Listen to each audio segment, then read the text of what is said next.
भगवान हो या ना हो इससे मुझे कोई फर्क नहीं पड़ता। ये तो इंश्योरेंस वालों ने कहा कि भगवान ने तुम्हारी दुकान गिराई है या भगवान की वजह से मेरी दुकान गिरी है, तो मैंने कहा ठीक है, भगवान मुझे उसके पैसे दे दे, केस खत्म। लेकिन भगवान तुम्हारी दुकान क्यों गिराएंगे? मूर्ख कहीं का। स्वामी जी प्लीज, जो कुछ भी कहना है विटनेस बॉक्स में आकर कहें।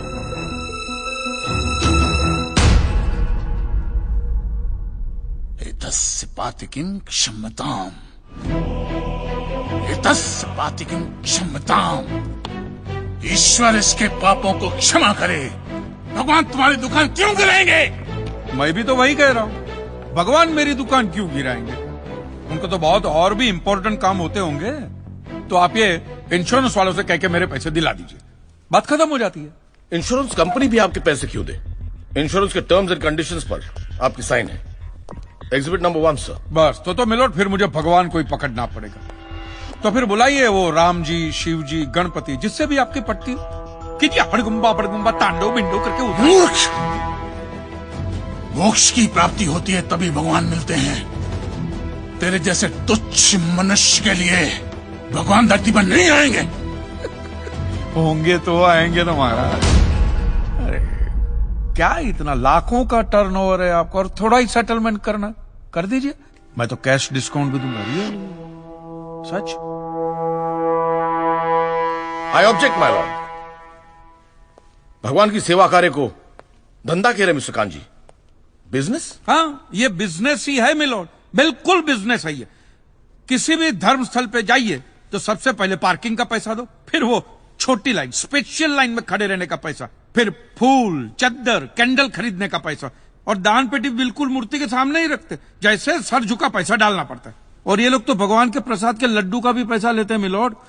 जिस तरह म्यूजियम में मोम का पुतला दिखाकर पैसे लिए जाते, बस मंदिर में पत्थर का पुतला दिखाकर पैसे ले लेते।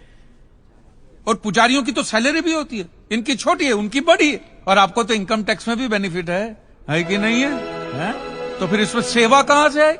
और मिलोड ये तो ऐसा धंधा है जिसमें कभी भी रिसेशन नहीं आता। नहीं, उल्टा रिसेशन में तो इन लोगों का धंधा डबल हो जाता है। हे भगवान, भाई भगवान, हो भगवान।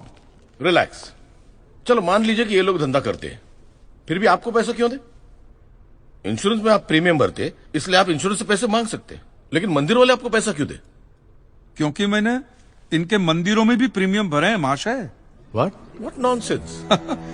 ये मुझे विश्वास था आप मेरी बात का विश्वास नहीं करेंगे, इसलिए मिलोड में सारे प्रूफ साथ लेकर ही आया। ये देखिए, ये सब रिसीट मिलोड उस प्रीमियम की है जो मैं पिछले 18 सालों से भरते आ रहा हूं, मेरी वाइफ के कहने की वजह से। ये देखिए, पहला प्रीमियम मैंने भरा था 1501 रुपये का, साउथ में बहुत बड़ा मंदिर है, उसमें मैंने पैसे भरे थे। देखिए, फिर ये देखिए, हर साल 1000 रुपए भर रहा हूं आपके गणपति के स्टॉल में। देखिए, उसे स्टॉल नहीं मंडप कहते हैं। मिलोड वो